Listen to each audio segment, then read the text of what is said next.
ప్రియమైన సహోదరి సహోదరులారా, మీకో శుభవార్త. 2025 సంవత్సరంలో మొత్తం 365 అంశాలను మీతో పంచుకోబోతున్నాము. జనవరి 1వ తేదీ నుండి ప్రతిరోజు ఒక అంశము మరియు దానికి సంబంధించిన వాక్యమును పంచుకుంటాము. దయచేసి ఆ వాక్యములను వినండి, ధ్యానించండి మరియు ఆశీర్వదించబడండి. దయచేసి సబ్స్క్రైబ్ చేయండి మరియు మీ స్నేహితులతో పంచుకోండి. ధన్యవాదాలు.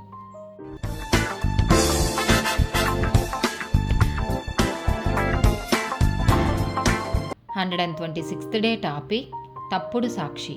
నిర్గమకాండము 20వ అధ్యాయము 16వ వచనము. నీ పొరుగువాని మీద అబద్ధ సాక్ష్యము పలుకకూడదు. సామెతల గ్రంథము 6వ అధ్యాయము 16 నుండి 19 వచనాలు. యెహోవాకు అసహ్యములైనవి 6 గలవు, 7 ఆయనకు హేయములు. అవేవనగా అహంకార దృష్టియు, కళ్ళల్లాడు నాలుకయు, నిరపరాధులను చంపు చేతులను, దుర్యోచనలు యోచించు హృదయమును, కీడు చేయుటకు త్వరపడి పరుగులెత్తు పాదములను, లేని వాటిని పలుకు అబద్ధ సాక్షియు, అన్నదమ్ములలో జగడములు పుట్టించువాడను. సామెతల గ్రంథము 19వ అధ్యాయము 9వ వచనము. కూట సాక్షి శిక్ష నొందకపోడు, అబద్ధములాడువాడు నశించును. సామెతల గ్రంథము 24వ అధ్యాయము 28, 29 వచనాలు. నిర్నిమిత్తముగా నీ పొరుగువాని మీద సాక్ష్యము పలుకకుము.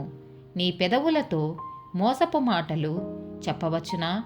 వాడు నాకు చేసినట్లు వానికి చేసెదను, వాని క్రియ చొప్పున వానికి ప్రతిఫలమిచ్చెదననుకొనకుము.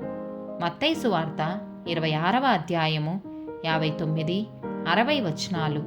ప్రధాన యాజకులను మహాసభ వారందరూ యేసును చంపవలెనని ఆయనకు విరోధముగా అబద్ధ సాక్ష్యము వెదకుచుండిరి గాని అబద్ధ సాక్షుల అనేకులు వచ్చినను సాక్ష్యమేమీయూ దొరకలేదు.